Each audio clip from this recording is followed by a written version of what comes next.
to the reality is this is the greatest time to be alive if you're growing, you're learning, you're educating, and you're developing valuable skills. What makes us happy is progress. Progress equals happiness. If you're not growing, you're dying inside. If your relationship's not growing, it's dying. If your business is not growing, no business stays static. It's either growing or it's dying.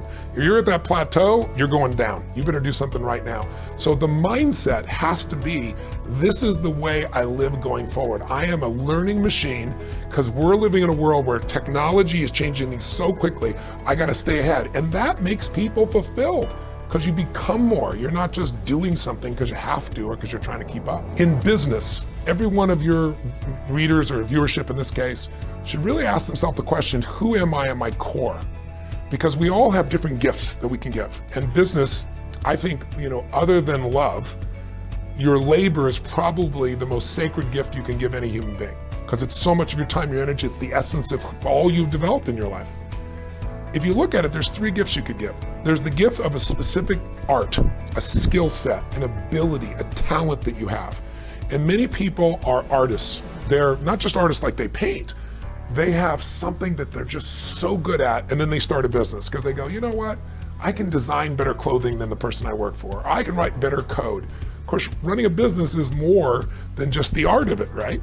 And most businesses are started by an artist, and most businesses, fail. So if you look at that, you'd say, if I'm an artist, I'm gonna struggle because I'm gonna wanna do my art. A great business person says, it doesn't matter what I care about. I can't fall in love with my product or service. I need to fall in love with my client, and I gotta constantly changing to meet their needs. Don't fall in love with your product or service, fall in love with your ideal client. That's a different game. There's another type of person who's more of a manager leader, meaning their gift is not a specific skill set, like selling or creating or something. It's managing people and processes, and they love it, all right? And it's their nature. When it's your nature, you tend to get good at it if you work at it, right? Because it's just who you are. You're reinforced for it. And then there's the entrepreneur. And everybody calls himself an entrepreneur, but there are people that are entrepreneurial and there are entrepreneurs. And an entrepreneur by nature is different. They love risk. They live risk. It's like Steve Wynn's a dear friend of mine, and he took me to Cal, and I saw this guy lose $10 million, in less than 30 minutes. And the guy got up and gave Steve a hug and said, "Oh, Mr. Wynn, you're incredible." He actually said, "Would you take a picture?" And I'm used to hearing this, right? So I said, "Oh, sure." And he goes, "No, would you take a picture of me with Mr. Wynn?" And he just lost $10 million from him, right? That guy's an entrepreneur, right? You lose 10 million, I'll just figure another way to earn it again, right? It's a different mindset. An entrepreneur is in it for the money, right? They might be in for other things too, but they do want to make money. The artist is not as committed to making money. They want to make money, but they want to do their art. They want to make that dress. They want to write that code. They want to do what they love. So if you're going to be a successful business person economically, you got to say, who am I and who do I need? If I'm a great artist, I probably need a good manager leader as a partner because they're going to help me build the organization and I can still do the art that people love. And I'm going to just make sure my art is what they want, not just what I want. If I'm going to grow and scale, who am I? If I'm a manager leader, I might want to tie in with a great entrepreneur because there's going to be something much greater I can be a part of and own a piece of potentially if I'm there. If I'm an entrepreneur, I'm looking for great artists because they're going to be the core of my business. I'm looking for great manager leaders. So you got to know who you are and who you need. Steve Jobs used to say the best ideas are stolen, right? Because, he didn't create the mouse. The Apple came, he went to Xerox, right? And they built the mouse, they built that interface. He just went out and basically stole it, right? I would say, Starbucks was modeled, right? Churchill's overseas, he sees this incredible situation in Italy and says, wow, this could translate so well. Let's take this back here to Seattle. You don't have to be the originator of an idea. You can see a model that works and just execute better than someone else, or see something that works one place and bring it to where it's not. The idea that you have to be an original thinker, I consider myself to have a lot of original thoughts, but I also believe, holy cow, I stand on the shoulders of so many people that I've learned throughout the years that I've forgotten half of where it's come from because I've read so much, learned so much, interviewed so many people.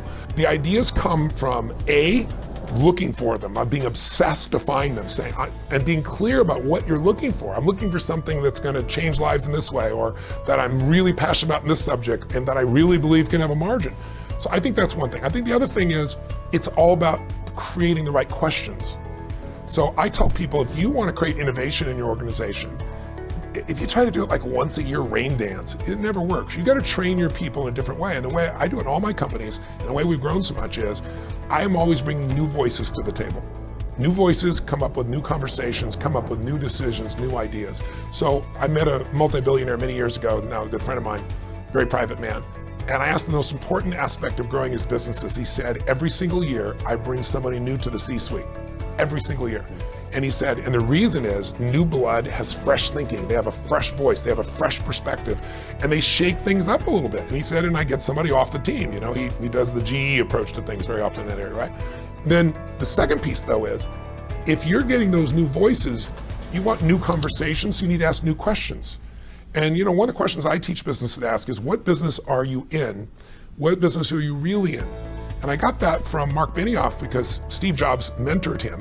And he shared with him that when he took over Apple after the debacle, right, they were near bankruptcy, the first question he asked everybody is, what business we're in? They all said the computer business. He said, if that's true, we're in deep trouble. In fact, it's not even called Apple Computer anymore. It's not, it's just Apple, right?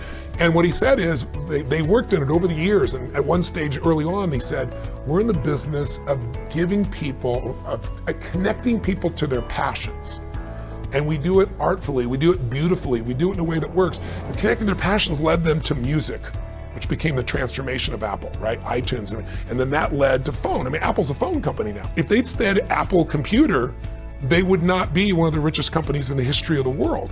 It's when they expanded and increased what their real core business was. So new questions, new voices, new experiments. Twitter was an experiment. It sounded like an idiotic idea, a couple guys on the side doing as a project, and it blew up. 140 characters. Yeah, and who wants to do that? What am I going to do that for? Who's going to care? Took off and over. You got to try experiments. Most aren't going to work.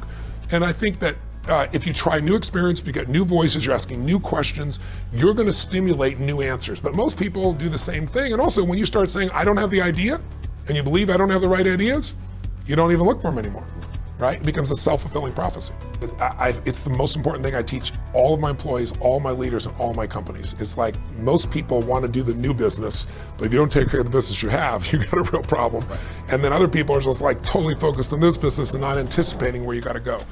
The way you do it really, truly effectively is you've got to develop a system where once a week you spend at least 90 minutes with your team. Your team might be an army of 2, your team might be an army of 20,000, but where you work on the business, not in the business. And you take each stage of the business, you put focus on it, because what most businesses do, if you're really good at marketing, that's what you do lots of, and it keeps you going, and then you get bit on the employee side, or you get bit on HR, or you get bit on accounting, or you get bit on sales, right?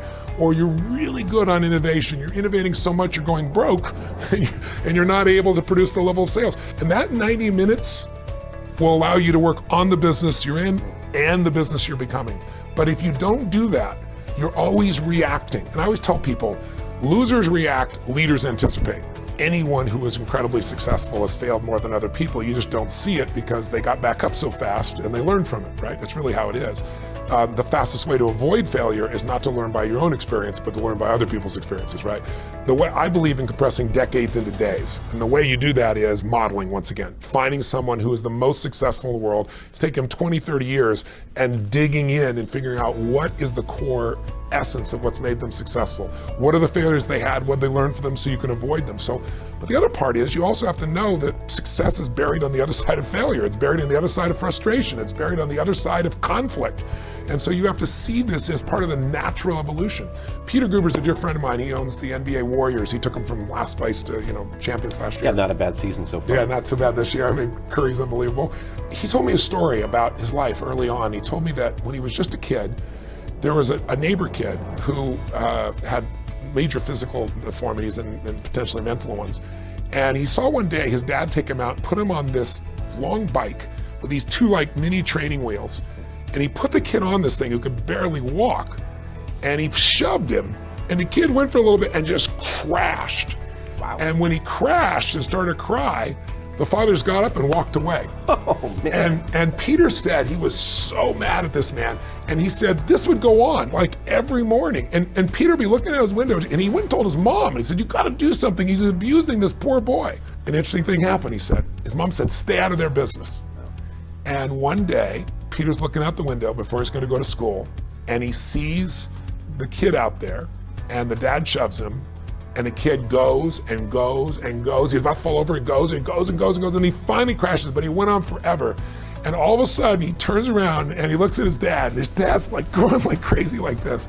And Peter said in that moment, he made a decision. He said, you know, all failure is it's a speed bump on the way to success. And that man's great gift was he didn't baby his son, he got his son to do this. And he said, Tony, years later, I'm the chairman of Columbia Pictures, and I think he was 34 years old. And he was picked over a man that was 55 and a war hero and was very respected. And so there's this conflict. In the first movie Peter made, they screened it and it was terrible. Right. It had these horrible reviews. And the guy walked up and it said, "Are you scared?"